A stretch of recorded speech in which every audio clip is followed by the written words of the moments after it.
El 4 y 5 de noviembre se realizará el segundo Encuentro Nacional de Educadores Sexuales hacia la Educación Sexual Integral, Avances y Desafíos, organizado por el Instituto de Formación Sexológica Integral SEXUR, la Secretaría de la Mujer de la Intendencia de Montevideo, Mujer Ahora y el Centro de Estudios de Género y Diversidad Sexual.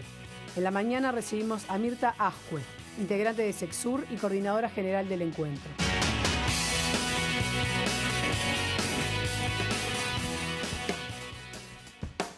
Y ya le damos entonces la bienvenida a Mirta Ascue. ¿Cómo estás? Hola, bien. Gracias por invitarme. No, gracias por venir. Quisiera comenzar por repasar un poco lo que ha sido la educación sexual en nuestro país, por lo menos en el ámbito educativo. La educación sexual va más allá del ámbito educativo, obviamente. Pero ¿desde cuándo hay educación sexual y después qué idas y venidas ha tenido? Bueno, hay una investigación muy interesante que no la podemos desarrollar aquí, pero justamente una de las invitadas en este encuentro, sí, Silvana Darré, hizo como un relevamiento en Uruguay de estas idas y venidas. Desde principios del siglo XX tenemos ya indicios de que Uruguay ha estado discutiendo este tema e intentando ponerlo en la agenda, intentando hacer educación sexual, pero parece que es un tema difícil, ¿no? Es un tema que nunca termina de afianzarse realmente como agenda política y educativa. Entonces, de esas idas y venidas, las últimas que tenemos como las más recientes fue por el año 96, hubo el primer programa así de la postdictadura, ¿no? El primer programa de educación sexual que tuvo un desarrollo y luego ese programa se levantó. Con el gobierno del Frente en el 2006 se firma por ley la incorporación de la educación sexual al sistema público, se nombra una comisión, esta comisión comienza a trabajar, hace un relevamiento nacional y comienza a desarrollarse el programa con una fuerte financiación. ¿La financiación de Naciones Unidas? Creo que sí. Porque estaba apoyado por Naciones Unidas. Sí. Y bueno, empezó a desarrollarse, se hicieron muchas cosas, encuentros, relevamientos, centros de materiales, y empezó a desarrollarse ese plan que se había aprobado en secundaria, en primaria, en UTU. Y es bien diverso lo que está ocurriendo hoy. Bueno, una de las cosas es que sería interesante, digo, si algún día pueden invitar a la gente del programa, ese programa quedó sin financiación. Se acabó la financiación y aparentemente no aparecen los presupuestos. Por parte del Estado, digamos. Parecería que el país está firmando todos los acuerdos, firma en todos los documentos donde la educación sexual se considera importante, son documentos firmados y ratificados por Uruguay. Pero luego a la interna, el apoyo específico para esta educación sexual no parece estar llegando, ¿no? ¿Por qué crees que sucede eso, digamos, que en la agenda política o en todos los debates que tienen que ver sobre educación, ahora estamos de cara... gran tema. ¿No? Y no es como un tema que esté presente o que por lo menos no sea como de vital importancia? ¿Por qué creen ustedes? Bueno, en realidad habría muchas posibilidades. Pensar, una de las cosas es qué lugar ocupa la sexualidad en nuestra vida, lo difícil que es hablar. Acá como que siempre hablamos en dos términos de sexualidad, o en términos académicos o eufemísticos, como para no decir, o desde el chiste, la broma, el doble sentido. Pero hablar con naturalidad de sexualidad y que esté instalado en la familia, en la educación, en los medios, y de manera constructiva y de manera que genere en las personas realmente calidad de vida y no seguir reproduciendo modelos o estereotipos o hegemonías que no nos hacen bien. Entonces creo que uno de los aspectos tiene que ver con el lugar que ocupa la sexualidad en la vida de la mayoría. Ninguna persona está exenta, ocupe el lugar que ocupe, de que este tema sea un tema un poco incómodo en general. Sí, desde los padres cuando viene un niño y le preguntan... Las familias siguen siguen sin asumir este tema, sigue siendo un tema muy incómodo. Y la educación, a pesar de tener un programa, tampoco está generalizada la educación sexual. No son todos los docentes que la logran abordar. Hubo una investigación que se presentó el año pasado o el anterior, hecha dentro del mismo Codicen, que se llama Cuidados de Sí de niñas, niños y adolescentes, donde uno de los aspectos que se resalta es las dificultades que los docentes dicen tener para abordar la temática. No se sienten preparados. Es un porcentaje muy alto. de personas que dicen, no estoy preparado para hacer esto, no me animo. Entonces tenemos que pensar qué es lo que pasa, ¿no? Hay un programa de educación sexual, se habla de que está generalizada la educación sexual, pero luego cuando vamos realmente a terreno, las personas están manifestando dificultades. Y después, ¿quiénes la dan, no? Porque, por ejemplo, muchas veces pasan instituciones católicas de repente que la educación sexual la dan los catequistas. No sé, a lo mejor son las personas más preparadas, a lo mejor no, pero no sé, digamos, si hay algún tipo de exigencia de pasar por algún tipo de educación para poder después luego reproducirla, ¿no? Que haya una exigencia, una evaluación o una evaluación de contenidos, no, eso no. Claro, eso será de parte de cada colegio, sí, pero no sí, a nivel más macro. Sí. Y además los colegios, específicamente los colegios llamados católicos o que tienen una creencia, tienen derecho a educar en esos valores, pero sí la educación sexual, al ser ley, bueno, estarían invitados. No sabemos que no está 100% generalizada la educación sexual tampoco en los colegios privados, ¿no? Bien. Sería interesante. El primer encuentro que tuvieron ustedes de estas características, ¿verdad? Fue en 2008.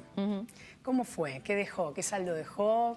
Y después vamos a cómo llegamos a este 2013. A mí me gusta mucho decir que cada vez que yo oigo hablar de lo que pasa en la educación y oigo hablar de lo que pasa con los docentes, siempre digo que nuestra experiencia, digo nuestra como equipo, nosotros andamos por todo el país desde hace más de 13 años con cursos de formación. Nosotros vemos que la gente necesita muchísimo volver a enamorarse de la educación, volver a sentir pasión por lo que se hace. Y nosotros vemos que esa pasión existe. Ese primer encuentro generó que vinieran 350 personas, era la primera vez que se hacía, un encuentro con y entre educadores. O sea, no era una designación oficial, usted tiene que ir a este curso, que muchas veces escuchamos esto, ¿no? Los cursos oficiales o los cursos que les mandan a hacer, muchas veces no les genera ni este enamoramiento ni esta pasión por la tarea. Ese encuentro lo que nos dejó de saldo es mucha necesidad de juntarse a hablar de la educación sexual, de qué tipo de educación sexual, generar nutrición desde un lugar como, por ejemplo, el primer encuentro favoreció hablar con el programa de educación sexual, hubo una mesa específica para poder dialogar con el programa de educación sexual y la recién implantada educación sexual en el país. Otros años. Ahí está. Y lo que se estaba discutiendo en este momento, que era la ley de interrupción voluntaria de la gestación, del embarazo. Entonces ahí tuvimos iniciativas sanitarias, MISU, fue muy interesante, ¿no? Claro, pero en ese momento un poco lo que hablábamos, se estaba pudiendo aplicar el programa de la educación porque estaba aún financiado. Estaba ahora, pleno, si claro. bien se aprobó la ley de interrupción voluntaria de embarazo, estamos hablando de que no hay financiamiento para la educación sexual, o sea que están ante otro panorama en este nuevo encuentro de educadores sexuales. En este nuevo encuentro nosotros justamente lo que nos proponemos Ahí va, es... ¿cuáles son los objetivos? A 5 años de implementada, 6 casi, implementada el primer programa, ¿no?, donde se hace oficial la educación sexual en el país, bueno, ver dónde estamos. También un país que en este momento tiene una nueva legislación en derechos sexuales y reproductivos y en la agenda de derechos, que es importantísimo que todos los educadores tengan la oportunidad de tomar contacto con estas nuevas leyes y cuáles son los desafíos de su implementación. Sabemos que no alcanza en un país con que haya una ley para que la sociedad cambie. Entonces tenemos que hoy, en el aula tiene que entrar el tema matrimonio igualitario, ley de identidad, parto humanizado, ley de discriminación, la ley IVE, o sea, de interrupción voluntaria del embarazo. Sí. Son leyes en nuestro país. Claro, no se puede mirar para el costado ante leyes.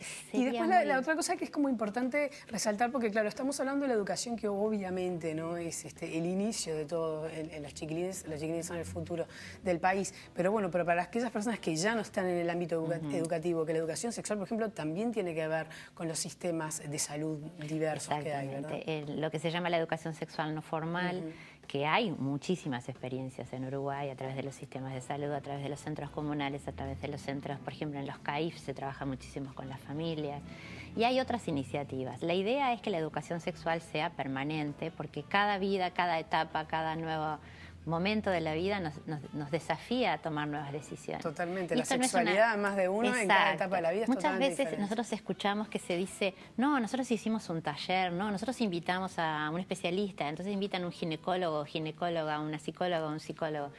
Para empezar, no existe la formación académica en nuestro país en sexualidad. No existe ninguna facultad que luego, con tu título, te forme en sexualidad. Por lo tanto, ningún profesional que no se haya formado específicamente en sexualidad está habilitado ni para hacer educación sexual, porque además no solamente no se formó en eso, sino tampoco tiene implementación pedagógica para hacerlo, ¿verdad?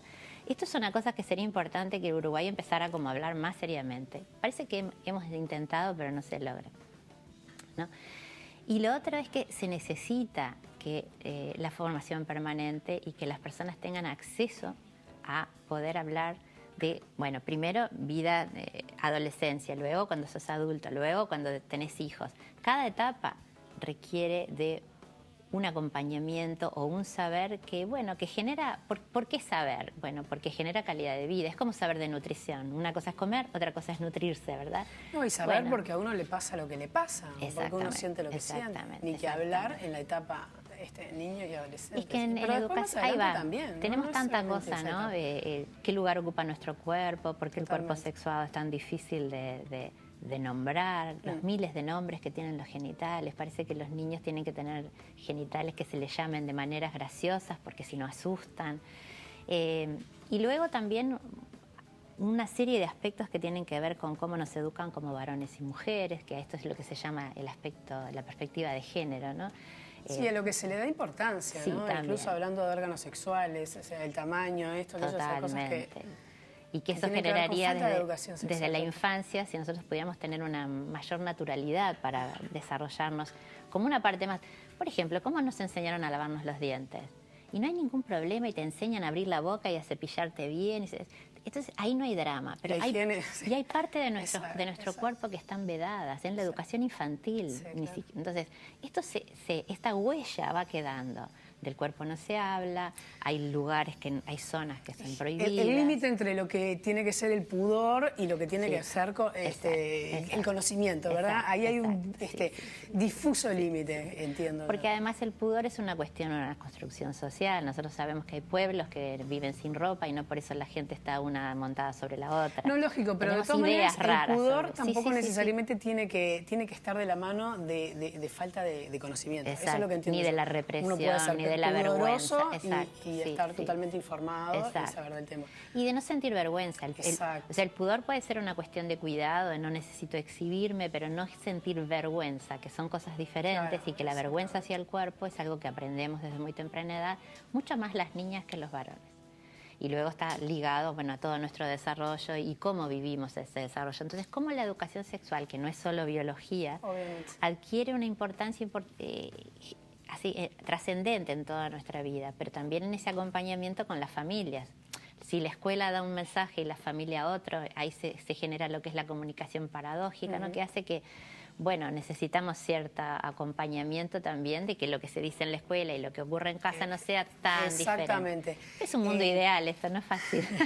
Mita, nos tenemos que ir. Me gustaría simplemente unos segundos repasar entonces cuándo es y quiénes pueden o deben participar.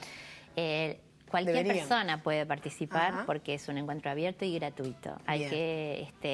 Se pueden inscribir a través del formulario electrónico, de la página que es Encuentro Nacional de Educadores Sexuales, así todo largo, Encuentro Nacional de Educadores Sexuales, WordPress. Si lo googlean en Encuentro de Educadores Sexuales, va a salir. Sale facilísimo, hay muchísima información. Y es el 4 y 5, Es el 4 y el 5 de noviembre, hay mesas interesantísimas, va a estar el programa de educación sexual, va a haber una mesa sobre legislación interesantísima con todo lo nuevo que hay, va a haber una mesa de masculinidades, una de diversidad, 2 presentaciones de libros, se presenta nuevamente el libro de Rubén Campero, Cuerpo, Poder y Erotismos, pero también un libro que no se ha presentado en Uruguay, de Elvira Lutz, El largo proceso hacia la autonomía de las mujeres. Es un libro que se publicó en Europa y acá lo vamos a presentar por primera vez. Mirta Ajo, integrante de Sexur, que está cumpliendo 10 años, ¿verdad? 10 años. Y 10 feliz años. cumpleaños. Y coordinadora del evento. Gracias por haber venido. No, gracias a ti por difundirlo. Por favor. Nos vamos a una tanda y ya venimos.